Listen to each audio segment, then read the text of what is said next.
On va parler d'une mitzvah qui est très importante. Et on va essayer de faire le lien avec Elul Be'ezrat Hashem si on a le temps. On va essayer de contracter le shiur en 40 minutes, ça va être compliqué, mais on va essayer Be'ezrat Hashem. Ok? Et une mitzvah dans la Torah qui est très importante, on l'a vu dans Parashat Vaïtranan, Parashat Akev, c'est la mitzvah de Mezouza.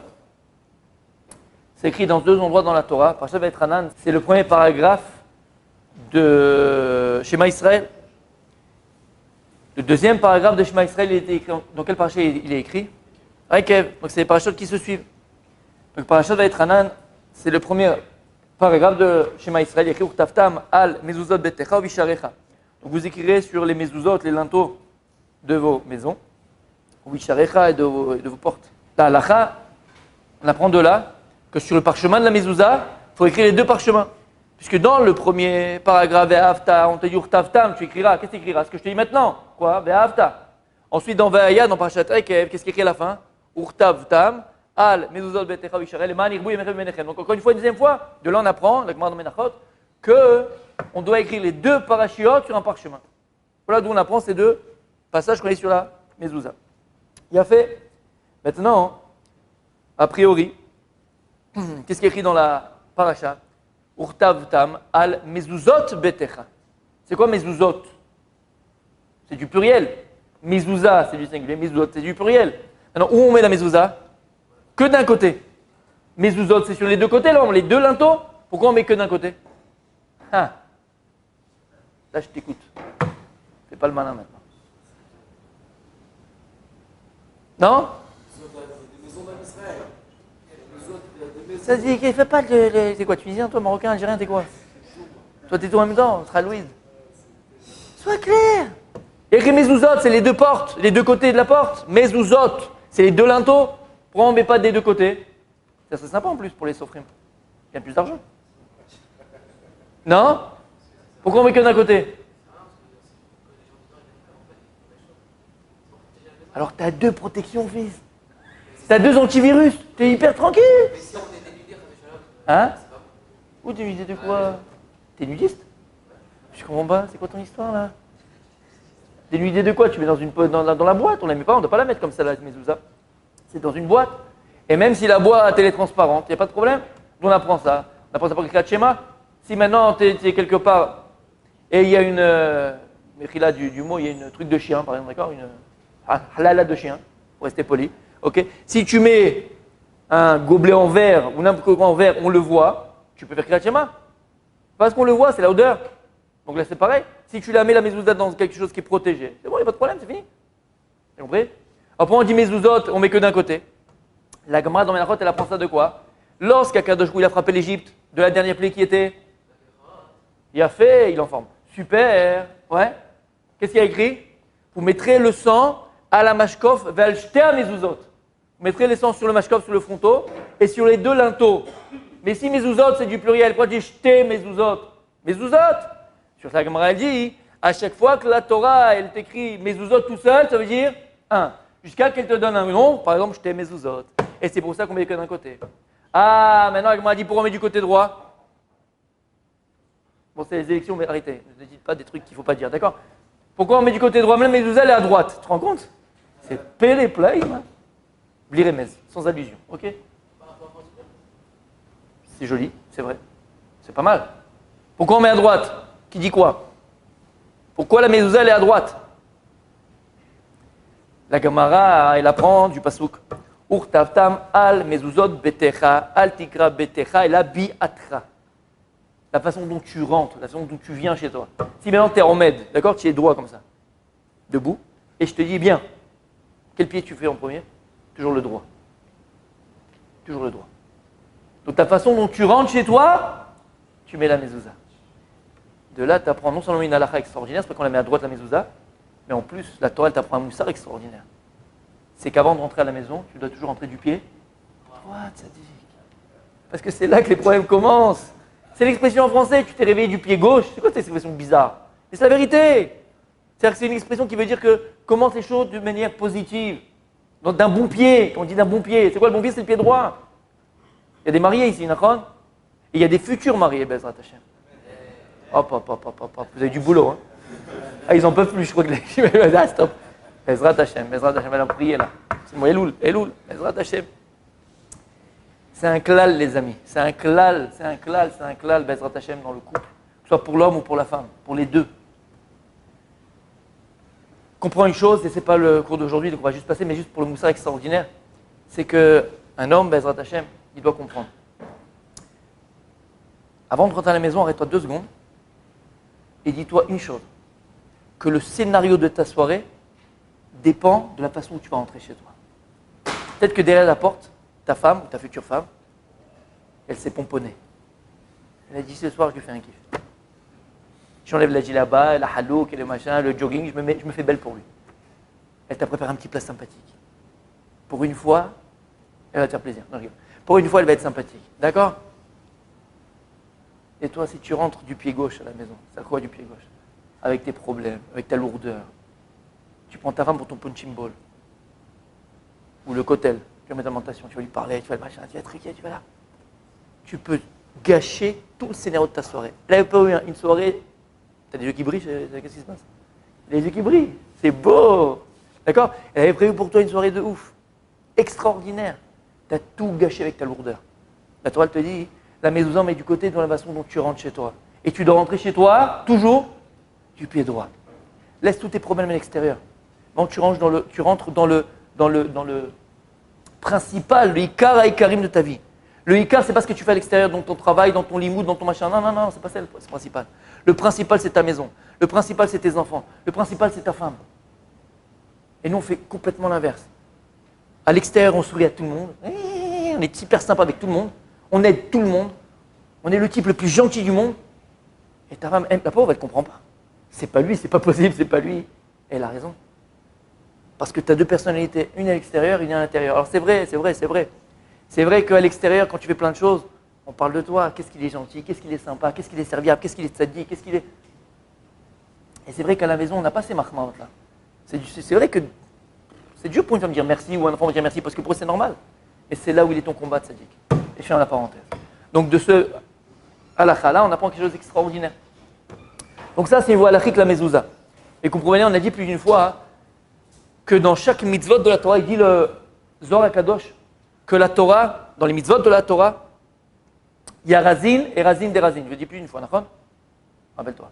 C'est quoi razin? C'est le sod, c'est le secret. Et il y a le secret du secret. Razin des razin, le secret des secrets. Quelle différence entre le razin et razin des razin? Le secret des secrets. C'est quoi le sod à Torah? C'est quoi razin de la Torah? C'est quoi le secret de la Torah qui est profondeur? Il a fait? Qu'est-ce que vous dites? Kabbalah? Qu'est-ce que vous dites? Dis le Zohar, c'est quoi razin? C'est la halachot. Pachout! Tfilin, c'est razin. Tfilin, c'est razin. Shabbat, c'est razin. Toutes les mitzvot de la Torah, c'est razin. C'est les secrets de la Torah, les mitzvot. Pourquoi? Parce que si Hachem n'a pas donné maintenant de tfilin, tu aurais fait toi tfilin tout seul? Non. Si Hachem va donner Shabbat, tu aurais fait Shabbat? Non. Donc en vérité, c'est le secret d'Hachem. Dieu il te dévoile ses secrets. Mais il y a razin des razin. Et c'est quoi razin des razin, ça dit? Le secret des secrets, c'est ce que tu as dit. Ça, c'est pnimiout de la mitzvah. C'est rien fait. C'est vrai que Dieu donne ce secret-là extraordinaire. C'est la mitzvah que Dieu te donne. Mais tu as le secret du secret. C'est le pourquoi de la mitzvah. Et c'est ce qu'on va essayer de voir ensemble, Hachem, sur la mitzvah de la mezouza et la relier à Elul Be'ezrat Hashem avec un Bnei Issachar extraordinaire, magnifique, qui il est mort et même Lévi. Bon. C'est bon, vous êtes là? Magnifique. Pour ça, on va voir ce que dit le Rambam dans Ilchot Mezouza, Perek Vav Alacheud Gimel. Regarde ce qu'il dit le Rambam. Chayav Adam Leizaer Bimzouza. Il n'y a pas dans beaucoup de mitzvot que le Rambam s'exprime de cette manière-là. Plein d'autres mitzvot. Il ne dit pas c'est Leizaer. Un homme, il doit faire Chayav, il est obligé de faire attention à la mitzvah de Mezouza. Il s'exprime, hein, qu'est-ce qu'il y a de particulier? Écoutez bien. Pourquoi? Mipnei Shei Chovat Akol Tamid. Parce que c'est une mitzvah qui incombe à tout le monde, tout le temps. Là, c'est une question personnelle que j'ai sur le Rambam. Je ne sais pas si c'est vrai, mais je pense que oui. Pourquoi il dit que c'est une mitzvah qui incombe à Chovat Akol Tamid? C'est pas Tamid. Tamid la mezouza. Tu as accompli la mitzvah, c'est fini. C'est une fois. Tu n'as pas Tamid tous les matins à décoller, recoller pour faire une mitzvah. C'est fini. Il y a des mitzvahs qu'on appelle Tamid. Par exemple, la plus facile, c'est Tzitzit, mais c'est pas la plus facile. Non, t'es pas là. Ouais, la Brite qui a dit la Brite Mila. Qui? Kol hakavod, ça dit, bravo, la Brite. Elle t'accompagne en général, d'accord? Calme-toi, calme-toi. Calme-toi, d'accord? Donc ça, c'est tamid. Mais la misa de mezouza, c'est tamid. Bon. On n'a pas assez de temps, Rav Cohen. On n'a pas assez de temps, c'est pas normal. Et à chaque fois que tu rentres et tu sors de la maison, regarde la phrase extraordinaire. Tu vas rencontrer l'unicité du nom de Dieu. Parce que sur la mezouza, qu'est-ce qu'on a écrit dessus? Shakai, Shin, Dalet, Yud. Et à l'intérieur de la mezouza, puisqu'il y a les deux parachutes du schéma Israël, il est mentionné 7 fois Yud, Ke, Vav, Ke. Lorsque tu vas passer devant la porte et il y a la mezouza, tu vas rencontrer qui? Le Ribono Shel Olam. Et alors? Ve'iskor ha'avato ve'yahu mishnato ve'shiota be'evle azman. Et tu vas te rappeler ce qu'il y a écrit à l'intérieur de la mezouza. Qu'est-ce qu'il y a écrit à la mezouza? Ve'ahavta et Hashem Elokecha. Et donc ça va te ramener le souvenir de quoi? T'éveiller à aimer Dieu. Et ça va te réveiller de ton sommeil et des bêtises et des futilités de ce monde. Qu'est-ce qu'on dit dans les slichot? Ben Adam alecha nirdam unkera. Lève-toi, pourquoi tu dors? Pourquoi tu somnoles? Les slichot et l'oul, c'est toute l'année. Où? Avec la mezouza, tzaddik. Lorsque tu passes devant la mezouza, voilà quoi tu dois penser. Bon les gars, faites ça une fois dans la journée parce que tu rates ton bus, tu rates ton trabouta, tu rates tout, d'accord? Mais au moins une fois dans la journée avant de sortir de chez toi, tu penses à ça, 1 minute, 30 secondes, 45 secondes. Je termine. Veyeda, qu'est-ce qu'il dit? Veyeda, et que tu saches, she'en davar haomed leolam ou leomé olamim, et là yediat tsura olamim. Et pour que tu saches qu'il n'y reste rien de ce monde-là après 120 ans, une seule chose. Qu'est-ce qui reste? Tu as dit la connaissance? Le savoir de Dieu. Le savoir de Dieu. Il dit Veyeda. Yediat tsur olamim. Yediat tsur olamim. Là, je vous pose la question. Les amis, d'après vous, quelle différence entre la connaissance et le savoir? Est-ce que c'est la même chose d'après vous? Quelle différence entre la connaissance et le savoir? Qui dit quoi? La connaissance. Sirli. Moi, jusqu'à présent, je pensais avec ma tête. Le savoir, il est dans la tête, le savoir. Je sais. C'est pas mon genou qui sait, c'est ma tête. Je fais exprès de te piquer. Hein. C'est comme le citron, il faut le presser pour faire du jus. Alors, connaître. C'est quoi connaître?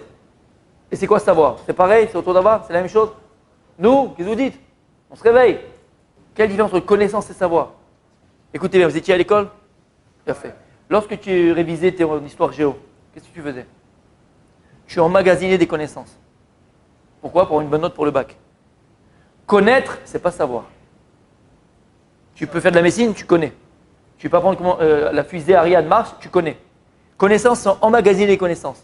C'est ce que dit le Chavetz Chaim dans Mishnah Berurah. Il définit c'est quoi un Talmid Chacham. On parle de Chacham, de Chokhmah, de connaissance. C'est quoi un Talmid Chacham? C'est quelqu'un à qui tu poses une question et il sait te répondre. Tu poses tout de suite. C'est ça voilà, il sait. Ça c'est la connaissance, il sait pas. Il connaît. Il y a du Chomer, mathématiques, l'Avdil, géographie, l'Avdil, Torah, et il connaît, hop, tout de suite. Ça c'est là-bas dans le Psachim, ça c'est là-bas dans le machin, ça c'est là-bas, il connaît. Mais attends, ça veut pas dire qu'il sait. C'est quoi savoir, tzaddik? Savoir, c'est vivre sa connaissance. Savoir, c'est vivre sa connaissance. Tu peux connaître, mais pas savoir. Savoir, c'est vivre ce que tu as appris. Et d'ailleurs, à partir du moment où tu vis ce que tu dis ou ce que tu connais, alors tu peux le transmettre. En fait, tant que tu ne le vis pas toi, tant que tu ne le sais pas toi, tu ne veux pas le transmettre. C'est clair? Bien fait. Dit ici le Rambam, la date est Hachem. Par exemple, il a écrit que lorsque Adam Arishon, il s'est uni avec Rava, qu'est-ce qu'elle dit la Torah? Ve Adam yada et Rava. Non, c'est physique. Il n'a pas su, c'est Rava. On te parle d'ici, ils sont partis ensemble, physiquement. Mais oui, parce qu'on veut te dire, c'est quoi un couple? Ça passe par les corps, mais en vérité, ça termine par l'esprit. Yada et Rava, c'est qu'il a fait un avec Rava. Donc la da'at, c'est faire un avec la chose qu'on connaît. Et à partir du moment où tu fais un avec la chose que tu connais, tu la sais et donc tu la vis. Donc tant que tu ne vis pas ce que tu connais, tu ne sais pas. Raconte pas de blague. Non mais je le savais. Non, tu ne le savais pas, la preuve, tu n'as pas fait. Tu connaissais, mais tu ne sais pas. Savoir, c'est vivre ce que tu connais. C'est bon? Écoutez bien maintenant. Dit le Rav Dessler quelque chose d'extraordinaire. N'oubliez jamais, c'est une chanson. N'oubliez jamais. Après 120 ans, qu'est-ce qui reste de l'homme? Qu'est-ce qui reste de nous? Qu'est-ce qui reste de nous? Pas qu'est-ce qui reste de nous sur Terre. Qu'est-ce qui reste que de nous qu'on n'est plus au niveau de la matière? De nous. Pas qu'est-ce qu'on a laissé ici. Il reste? C'est quoi, tu crois pas au Lamaba? Alors je te dis, et après 120 ans, il reste bien quelque chose de nous. Nous, il y a le Lamaba, il y a des choses, qu'est-ce qui reste de nous? Qu'est-ce qui reste de toi après 120 ans? Tout ce qu'on a su. Il a fait le savoir, il a fait. Regardez ce que dit Rav Dessler, écoutez bien. Et c'est extraordinaire, c'est un yesod d'Atsoum pour la vie. Dit le Rav Dessler, après 120 ans, qu'est-ce qui reste de toi? Qu'est-ce qui reste de nous? Notre conscience, notre savoir, notre conscience. Notre conscience. C'est quoi la conscience? Et il dit le Rav Dessler, un rachat, un impie. Quelqu'un qui, toute sa vie, lui, il a plus laissé son corps, il a plus donné à son corps, il a plus été vers les choses éphémères, il a été plus été vers la matière, il a été avec les femmes, il a été avec les machins, il a été mangé, il a été... C'est le corps. Et lui, toute sa vie, il a donné au corps. Et toute sa vie, pour lui, principal, c'était le corps. Après 120 ans, qu'est-ce qui reste de nous, on a dit? Notre conscience. C'est-à-dire que cette conscience-là de la personne, elle reste après 120 ans. Et lui, cette conscience qu'il avait de la vie, du monde et de son vécu, c'était une conscience qui était tout le temps, en rapport avec la matière, puisqu'elle était en rapport avec le temps, avec le corps, pardon. Après ces 20 ans, c'est ce qui reste de lui. Dit le Rav Dessler, c'est comme un type. Imaginez, il a couru pendant 50 km dans le Sahara, sans eau, sans rien. À un moment donné, il est assoiffé, il va mourir, le gars. Il va mourir de soif. Il va mourir, il n'a pas bu, ça fait 45 degrés, il meurt. Et là, tout d'un coup, il arrive, il voit une grosse jerrycan avec à l'intérieur du coca, de l'eau, ce que tu veux, de l'eau fraîche comme ça, c'est quand elle tombe là avec le... Comme dans la pub, là, tu vois le truc? Et l'eau qui coule et tout, le gars, il arrive, il court. Tout d'un coup, on l'arrête, on l'attache à un poteau et on le met à 2 mm de l'eau qui coule. Avec la bouche qui est bloquée, il peut pas boire. Qu'est-ce qu'il fait? Il meurt. Il a envie de boire et il ne peut pas boire. Il dit le Rav Dessler, écoutez bien, c'est ça le Gehinam. Vous entendez parler du Gehinam une fois? Il faut juste entendre parler, il ne faut pas penser à y aller, d'accord? Le Gehinam, il dit Rav Dessler, c'est ça. C'est qu'en réalité, la personne, toute sa vie, elle a été à l'appel du corps, elle a donné pour le corps, mais là-haut, il n'y a plus de corps. Donc c'est une personne, après 120 ans, qui aura toute cette conscience de la vie. Donc il aura toujours l'envie des plaisirs, des désirs, des passions, il ne pourra jamais les assouvir et les accomplir. C'est comme le type qui est devant l'eau comme ça, il ne peut pas, elle no gouffre, il ne peut pas. C'est le Gehinam, c'est la plus grande souffrance qu'un homme il peut.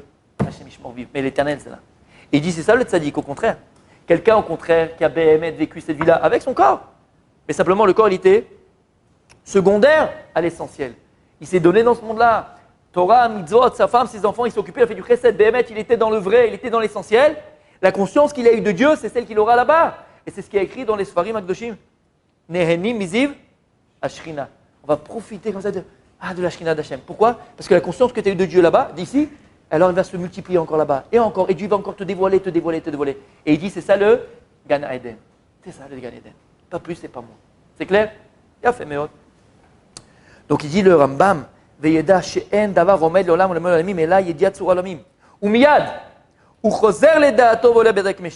tout de suite, tous les jours, quand tu fais ça, tu mets la main sur le mezouza tous les jours et tu fais ça, tout de suite, tu reviens à ton date, tu reviens à un esprit vrai et à une yashrout et tu reviens et tu fais quoi en vérité? Tu fais tchouva. Donc le mois des loups, c'est tous les jours quand tu mets la main sur le mezouza. Tchouva, c'est tous les jours quand tu mets la main sur le mezouza. Amrou chachamim arishonim. Ils ont dit les chachamim.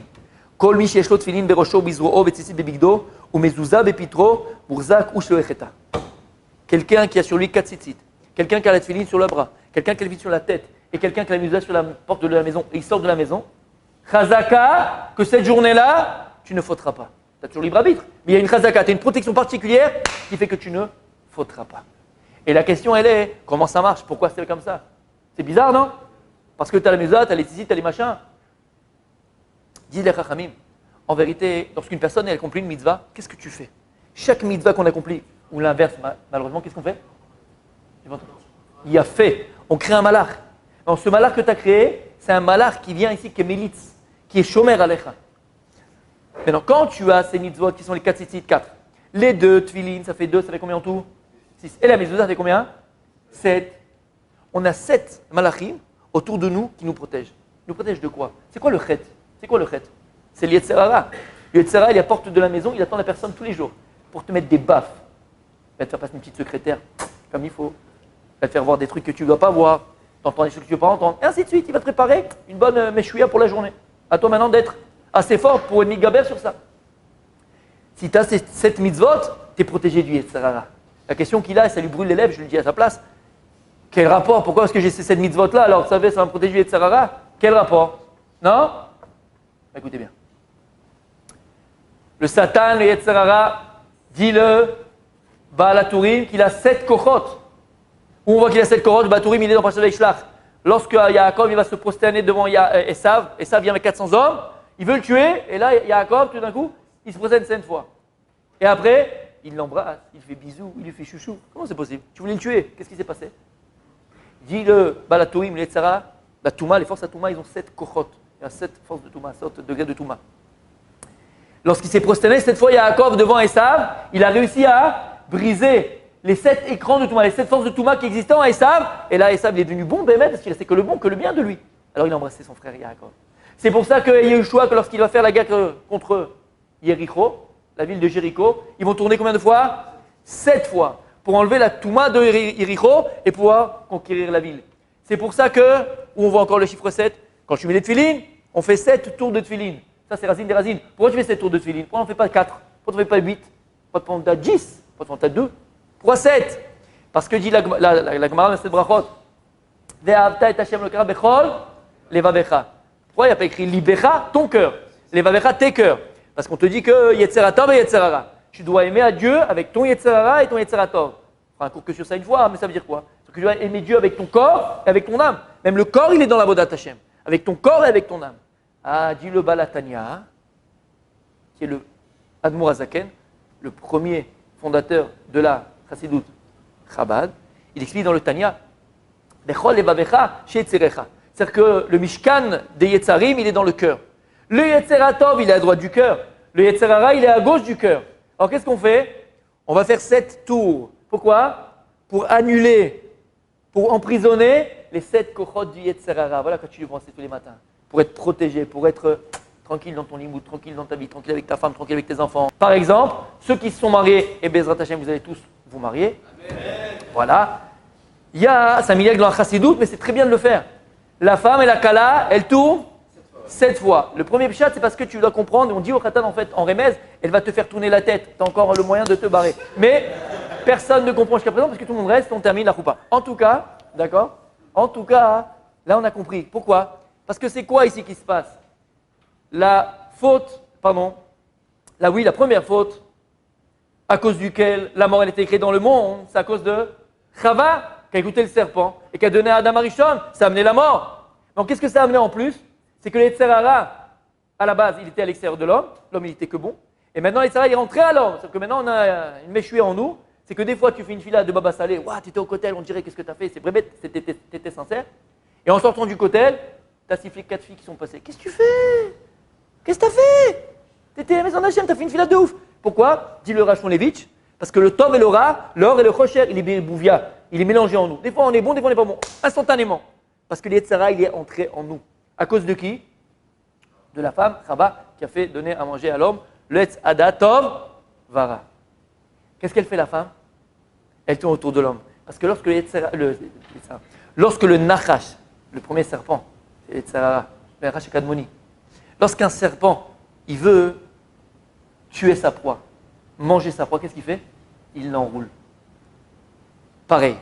Le Yetzer Hara, le Satan, il a enroulé l'homme. Il nous a enroulé. On ne peut pas faire ce qu'on veut, entre guillemets. Il nous fait croire qu'on ne peut pas faire ce que l'on veut, on ne peut pas faire les bons choix. Qu'est-ce qu'elle fait la femme qui est responsable de cela? Elle tourne autour de nous et qui va elle nous déroule le serpent, le Satan, et ça va 7 fois. Maintenant, on va faire une maison de Torah et de mitzvot. Beit Ne'eman Be'Israël. Elle est belle la Torah. Hein? Ah, elle est belle, elle est belle, elle est belle. Magnifique. C'est pour ça que lorsque l'on sort de la maison, on est habillé des 7 mitzvot. Alors là, automatiquement, on est protégé. On est protégé du Yetzer Hara. Et c'est ce qu'il dit le Rambam. Chazaka shelo echeta. Tu as de fortes chances aujourd'hui de ne pas fauter. Parce que tu as 7 kochot de Gdusha, Malachim, Malachim qui te protègent contre les 7 forces du Yetzer Hara. Yafé meod. Donc les amis, on a quelque chose d'extraordinaire ici. Misa de Mezouza, vous voyez ce qu'elle apporte, c'est la teshuva. C'est revenir au vrai, revenir à l'essentiel. On est dans les slichot, on est dans Madeloul, on est Bezrat Hashem Rosh Hashanah, on est Yom Kippour. Tous les jours, on a le moyen de se rapprocher d'Hachem. Pas tous les mitzvot qu'on a, mais une mitzvah particulière qui s'appelle la mitzvah de Mezouza, qui te fait revenir au vrai, revenir au bien, revenir à la vérité. Maintenant, les amis, écoutez bien. Je vais passer un petit peu parce qu'on n'a vraiment pas le temps, donc je vous le dis, on avance un peu. La mitzvah de Mezouza, elle a deux ségoulottes. La mitzvah de Mezouza, elle a deux choses extraordinaires. La première, c'est connu, ce qu'on dit dans le deuxième paragraphe de Shema Israël Vaya. Qu'est-ce qu'on dit? Urtaftam al mezuzot betecha ubisharecha, lema'an irbu yemechem ve'benechem. Dit le tour dans Yoredea Siman Rafa. Dit Dechol azeh riba, tout celui qui fait attention à la mezouza, le mitzvah mezouza, yarichu yama vime banav. Alors on va rallonger sa vie à lui et la vie de ses enfants. D'où tu sais ça? Il leur amène les man irbu yemechem ve'benechem, afin que vos jours soient prolongés sur cette terre-là. Et il continue. Vimeno zahir ba, et si tu fais pas attention à la mitzvah de mezouza, je dis pas le reste, vous avez compris tout seul. Vous vous rendez compte? C'est pour ça que quand tu vois des tzadikim et tout ça, et des fois ça va pas à la maison, qu'est-ce qu'on fait? Tout de suite, qu'est-ce qu'il te dit? Il faut vérifier les mezuzot. Comment c'est possible? Pourquoi? La mezouza, c'est la carte mémoire de tout ce qui se passe à la maison. C'est la carte zikao de tout ce qui se passe à la maison. Et des fois, il y a des gens, mamash. Tu sais qu'il y avait un raf qui vérifiait les mezuzot. Il voyait tout ce qui se passait. Il connaissait ton nom, d'où tu viens, comment tu t'appelles, ta grand-mère, ton grand-père, il savait même sans te lui dire, ça c'est la chambre à coucher des parents. Qu'il devait voir là-bas. Après, ça c'est l'entrée. Ça c'est le truc des garçons. Ça c'est la chambre des filles. Ils voyaient tout. Sans lui dire, rien du tout. Tout est écrit dedans. Et des fois, on s'est rendu compte. Benechem, il était effacé. Un des enfants, il était malade. Ça, il était comme ça. Pourquoi? Parce que la mezouza, c'est la carte mère de la maison. D'où l'importance, attention. Il y a 2-3 ans, je me rappelle, il y avait eu une grosse magouille. Entre guillemets, il y a beaucoup de personnes qui avaient acheté des mezouzotes à Géoula. Et en vérité, ces mezouzotes-là, elles étaient complètement psoulotes, c'était écrit en chinois. Donc c'était quand même bizarre. Mais c'était pas cher. Donc faire très attention, les amis. Non, Bémet, c'était une hécatombe. D'accord? Faire très attention. D'acheter les mezouzotes chez un sofer Ereshamaim. Mais le prix, Zekelivan Veu. Il faut embellir les mitzvot. Fais attention à la mitzvah de mezouza, c'est une mitzvah extraordinaire. À Zahir Ba, faire très attention, dit le Rambam. Regarde ce que ça peut amener. Ça, c'est la première ségoula. Deuxième ségoula, c'est que la mitzvah de mezouza, elle a cette ségoula de quoi? De shmira. Elle protège la maison et les personnes qui s'y trouvent. C'est ça que sur la mezouza, qu'est-ce qu'on écrit comme nom de Dieu, tzaddik? Shin, Dalet, Yud. Tu sais pourquoi? Écoute bien pourquoi. Parce que il est écrit comme ça, dit le Zohar, qu'à la porte de la maison, comme l'a dit Eletzara. Mais Eletzara, il dit il y a un shed. Le Zohar, il dit il y a un shed. C'est quoi un shed? C'est un genoun, c'est un démon. D'accord? Il y a un shed à la porte de la maison. Et ce shed-là, comme Eletzara, il est là, il attend chaque personne qui passe, fait un coup de pied, fait un croche-patte. Entre guillemets, c'est quoi? Le faire trébucher, le faire tomber, que cette journée va être la journée la plus pourrie que tu vas vivre. C'est un shed. Qu'est-ce qu'on écrit sur la mezouza? Shadai. Shin, Dalet, mais Yud. On rajoute au shed le Yud. C'est chacun, c'est le nom de Dieu. Si tu mets à la maison Yud, c'est qui? C'est Akadosh Baruch Hu, c'est la Shemut, c'est le 10, c'est Akadosh Baruch Hu, c'est Dieu. Tu mets Akadosh Baruch Hu dans ta maison. Tu mets de la pureté, tu mets de la Torah, tu mets des ondes positives. Alors là, tu crées ton Shaddai. Akadosh Baruch Hu, il apporte la maison, il protège la maison. C'est pour ça que Shin Dalet Yud, dit les Chachamim, le Chidan, entre autres, c'est quoi le Harizal? C'est quoi Shakai, Shaddai? Shomer, Daltot, Israël. Akadosh Baruch Hu, il garde et il protège les portes du Ham Israël. Donc la mitzvah de la mezouza, non seulement elle amène la Richut Yamim, mais en plus, elle protège les personnes qui s'y trouvent. Il a fait Meot. Bon, j'ai fait ça au Bekitsur Nimras, on aurait dû plus voir dans les détails, mais comme on n'a pas assez le temps, je voulais passer à quelque chose d'extraordinaire parce que vous allez vous dire maintenant, quel rapport avec le mois de Elul? D'accord? Quel rapport avec le mois d'Elul? Alors les amis, je vous demande de vous concentrer, les 10 minutes qui restent, mais concentrez-vous. D'accord? C'est nifla, c'est extraordinaire, c'est magnifique, ça fait revivre les morts, comme je disais tout à l'heure, les vivants. Behemet, c'est extraordinaire. Regardez bien. Il y a un livre qui a été écrit par Abraham Avinu, qui est connu. Vous pouvez l'acheter. Ça s'appelle Sefer HaYetzira. Dans Sefer HaYetzira, alors c'est quoi ce Sefer-là? C'est le livre qui explique comment Akadosh Baruch Hu a créé le monde. Pour juste comprendre ce que ça veut dire, lorsque Yosef Hatzadik est ramené à Yaakov venu son père, tu sais papa, tes enfants, ils mangent des verminacha, il faut pas la shrita avant, mais pourquoi il s'est trompé? C'est quoi l'erreur qu'il a fait? C'est quoi l'erreur de Yosef? C'est qu'en réalité, les frères, ils y allaient faire paître le troupeau pendant des mois. Des fois, ils n'avaient pas mangé. Qu'est-ce qu'ils faisaient? Ils avaient Sefer Yetzira. Et à partir du Sefer Yetzira, le livre de la création, ils créaient des animaux. Ils voulaient manger un petit aigel, un petit veau. Ils se créaient un veau. Maintenant, la halacha, c'est écrit dans la halacha Shulchan Aruch. Si maintenant un animal, il n'est pas naturel, c'est par miracle, il n'y a pas tous les halachot qui s'appliquent à lui. Tu n'as pas besoin de faire ni la shrita, ni machin. Il n'y a plus la halachot dessus. Aucune halakha, parce qu'il est divin, il est surnaturel. Et lui, il ne savait pas ça, qu'il créait, Mamash, il créait des animaux avec Sefer Yetzira. Maintenant, il faut comprendre. C'est-à-dire que si tu as en main les Sefer Yetzira, normalement, tu pourrais créer. On pourrait créer avec Sefer Yetzira, parce qu'il t'explique comment Dieu a créé le monde. Écoutez bien. Ça va être hyper compliqué de faire ça en 7 minutes, mais on va essayer de battre un record. Écoutez bien. Sefer Yetzira explique un principe très, très, très important. Très important. Il explique que comment Dieu il a créé le monde. Hachem, il a créé le monde avec 3 axiomes principaux, qui sont Olam, Shana et Nefesh. J'explique. Olam, c'est l'espace. Shana, c'est le temps. Ce qu'on appelle en physique l'espace, temps. Et le Nefesh, c'est quoi le Nefesh? C'est l'homme. Ça, ce sont les 3 axiomes principaux de comment Dieu il a créé le monde. Olam, Nefesh et Shana. L'espace, temps et l'homme. Je te donne un exemple très, très, très simple. Imagine, Sadik, que tu as écrit une pièce de théâtre. Donc maintenant, tu as le scénario. Oh, je te vois bien, oui. Je te vois bien. D'accord? D'accord? Tu as le scénario. Maintenant, tu as écrit ta pièce de théâtre. Ok? Il faut bien un endroit où la jouer. Ça, c'est le théâtre. Ok? Donc, c'est l'espace où tu vas jouer ta pièce de théâtre. Ensuite, je ne sais pas, le scénario est 2 heures. Donc, tu vas louer l'endroit, l'espace, l'endroit, pour 2 heures. Ça, c'est Shana, c'est le temps. Mais une fois que tu as l'endroit et que tu l'as loué pour un certain temps, il faut des acteurs. Et ça, c'est le Nefesh, c'est l'homme. Dieu, Kaviachol, il avait pareil. Hachem, il avait la Torah, c'est le scénario. Il faut un endroit où ça va se jouer, c'est quoi? C'est Roi Mazé. Maintenant, le monde, on sait qu'il a un temps limité.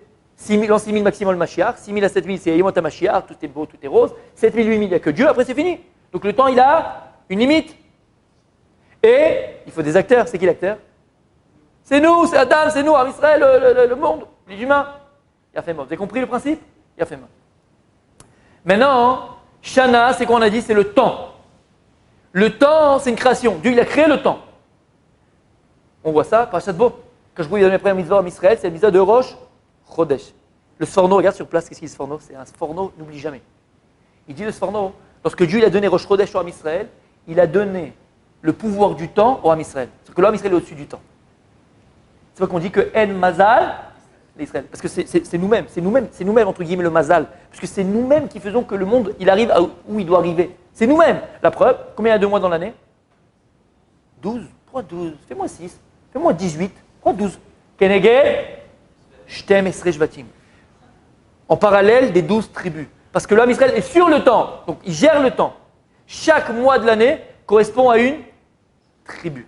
C'est pour ça d'ailleurs que le mois de Hadar, il est des fois doublé. Parce que le mois de Hadar, c'est Yosef. Et Yosef, il a Ephraïm et Ménaché. Et c'est pour ça que même chez les Goïm, dans l'astrologie, dans les signes astrologiques qui sont vrais, parce qu'à chaque mois, il y a un Shevet, à qui correspond un signe astrologique. Écoutez bien, le mois de Hadar, il se dédouble entre Ephraïm et Ménaché. C'est le seul signe de tous les signes astrologiques où il y a 2 quand tu les dessines. Dans tous les pays du monde, c'est les poissons. Par exemple, le taureau, il y a un taureau, d'accord, dans le signe. Quand tu vois, c'est un taureau, on ne dit pas 2. Gémeaux, c'est normal parce que c'est 2, c'est le signe qui est comme ça. Et tout le reste, on ne fait pas 2. Capricorne, il y a 1, il n'y a pas 2, d'accord? Pourquoi poisson, on fait 2 poissons? Ils ne savent même pas pourquoi les goïms. Parce que le mois de Hadar, qui est aussi Mars chez eux, c'est à peu près comme nous, ouais, il se dédouble chez nous. Hadar Aleph et Hadar Bet, Ephraïm et Ménaché. Et c'est la bracha qu'il a reçu Yosef. Ben Porat Yosef, Ben Porat, allez Aïn. Yosef, c'est comme les poissons, il est en dessous, il n'y a pas la Inara sur lui, comme les poissons. Et c'est pour ça que la bracha qu'il a fait à qui? Ephraïm et Ménaché, c'est quoi? Ve'idgou larov, bekerev haaretz. Ve'idgou. Et que vous soyez aussi nombreux que les poissons. Parce que le signe de ces 2 Joachim, c'est le poisson de Yosef. T'as compris? C'est magnifique. Écoutez bien maintenant. Écoutez bien maintenant. On a dit à chaque mois de l'année correspond une tribu. Comment on sait quel mois à quelle tribu? Comment on sait? En fonction de comment ils campaient dans le désert. Tu prends Parashat Bamidbar, ce sont les Dgalim. En fonction des Dgalim dans le désert, tout ce que je vous dis là maintenant, je ne l'ai pas dit, il faut le dire, ça amène à Géoula. C'est le Bnei Issachar Akadosh qui dit ça. C'est extraordinaire, comme ça qu'il explique. Ok? Donc vous le savez. Ok. Premier mois de l'année, c'est quoi? Qui dit quoi? Nissan. Keneged Yehuda. Deuxième mois de l'année, c'est Iyar. Keneged Issachar. Deuxième mois de l'année, c'est, troisième mois, Sivan. Keneged Zvulun. Quatrième mois, Tammuz. Keneged Reuven. Cinquième, Av. Keneged Shimon. Et Elul Gad. Donc Tammuz, c'est Reuven. Av, c'est Shimon. Et Elul, c'est Gad. C'est bon jusque-là? Ça, c'est dans l'année, dans Shana. Mais dans Nefesh, c'est quoi Nefesh? C'est quoi Nefesh? Chaque mois de l'année correspond donc une tribu, un signe astrologique. Et Akadosh Baruch Hu, dans l'homme lui-même, il va créer les 5 sens et les organes principaux. Chaque mois que Dieu va créer, il va faire correspondre non seulement un sens, d'accord, un sens, mais aussi les organes principaux.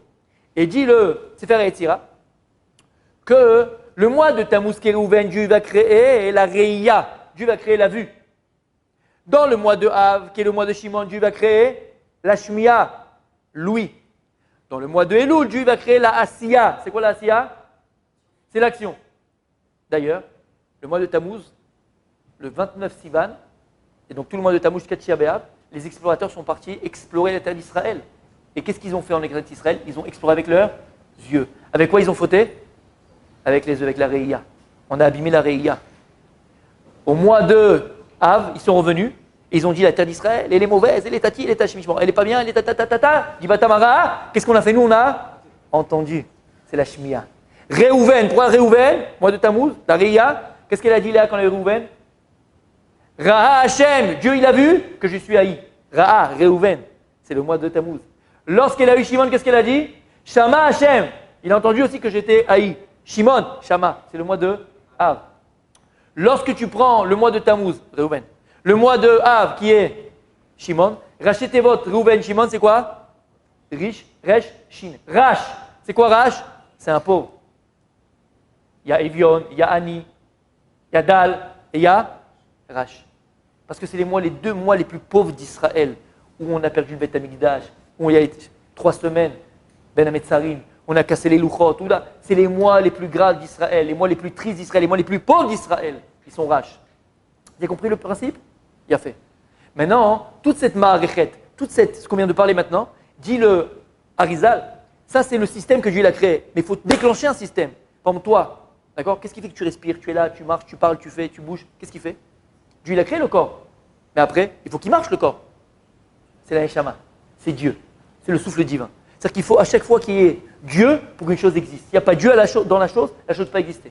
Dit le Arizal, comment un Kadjou faire que cette ma'arechet qui s'appelle Olam, Nefesh et Shana va être déclenché, va marcher? Écoutez bien.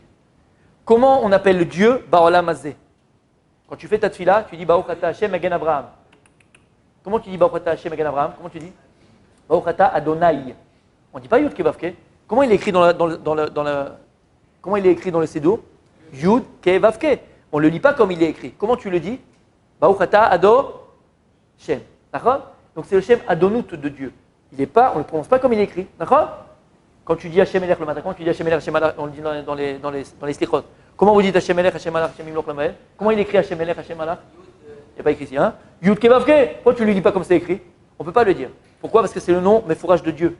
Et comme Adam Rishon l'a fauté, le monde n'est pas assez pur pour qu'on puisse dire le nom de Dieu. D'accord? Comment on le prononce le nom de Dieu sur terre? Ado Shem. D'accord? Adon Akol, c'est le maître du monde. Dis le Harizal, qu'est-ce qui va alors déclencher ce système qui s'appelle Olam, Nefesh et Shana? C'est le nom de Dieu. Pourquoi?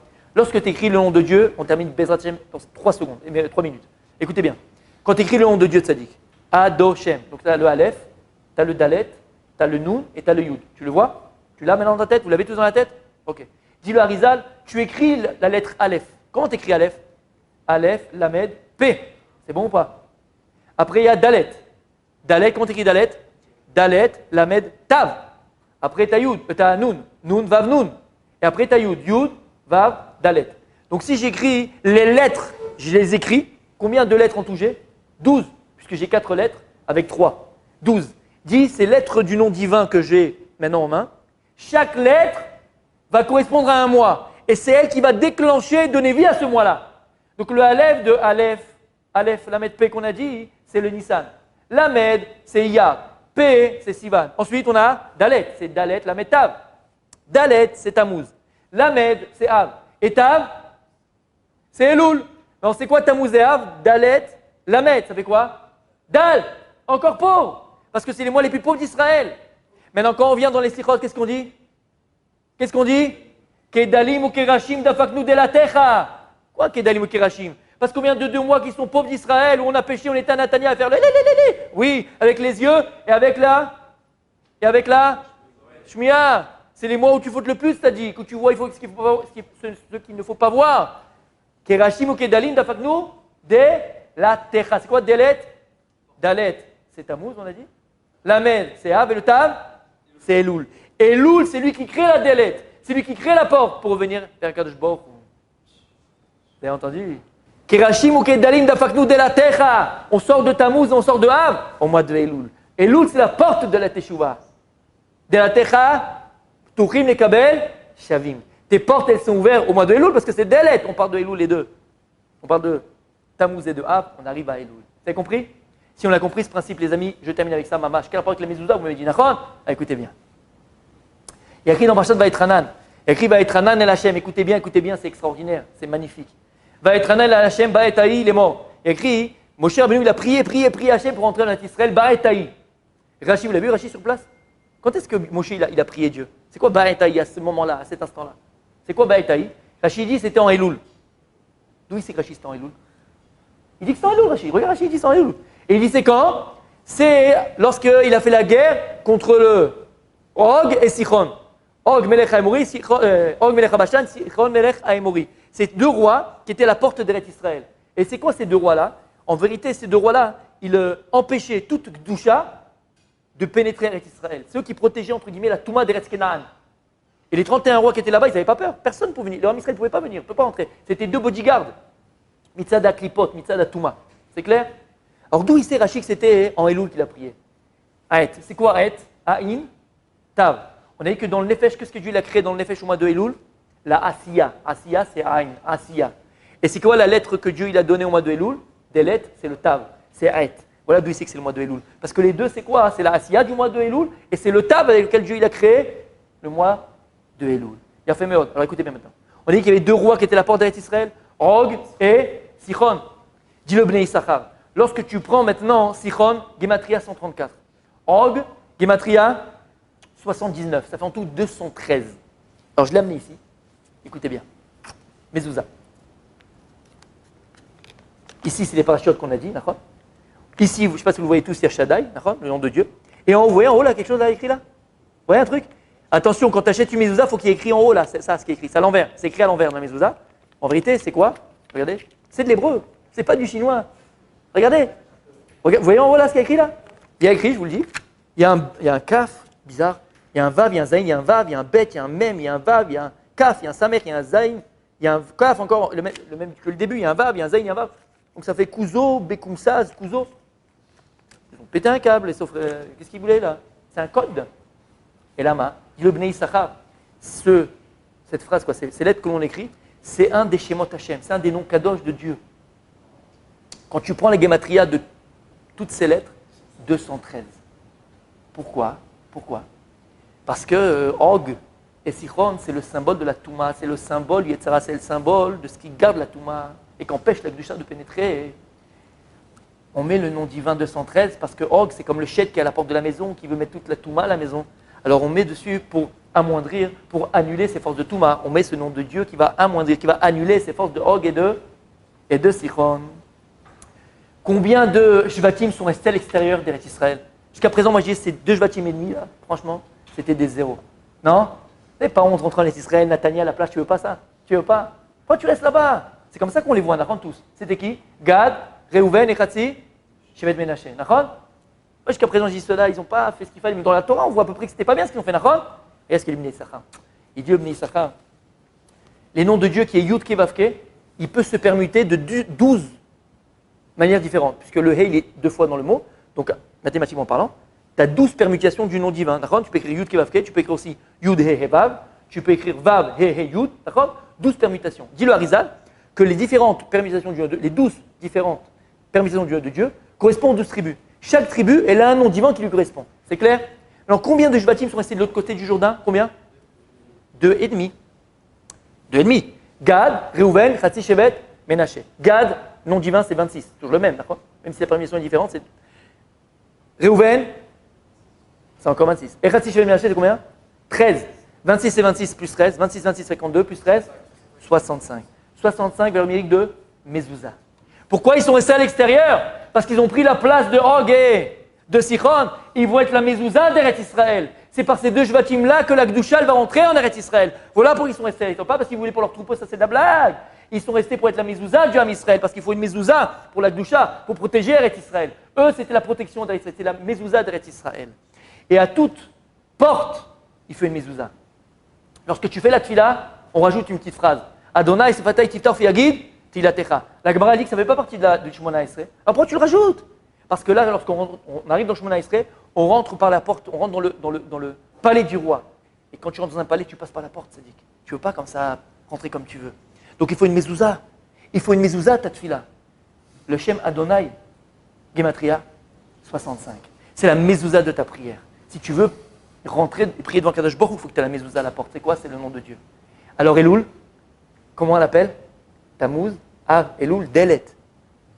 Parce que c'est Elul juste avant Tishri, juste avant le début de l'année, juste avant de rentrer dans la nouvelle année. Et à chaque rentrée, à chaque porte, il faut une mezouza. Écoutez bien les amis, Elul, c'est la mezouza de toute l'année. Maintenant, à toi d'écrire le parchemin, à toi d'écrire ce qu'il y a à l'intérieur. Tu vas au slichot, tu te prends sur toi, tu travailles tes midot, tu étudies un peu plus. Mais tu répares ce que tu dois réparer. Le signe du zodiaque, c'est Betula, c'est vierge. On est sur une passe vierge. Non, tu vas réécrire Bezrat Hashem ta nouvelle année. La mezouza de la porte de ton année à toi personnelle, tu vas l'écrire en mois de Elul. Bezrat Hashem.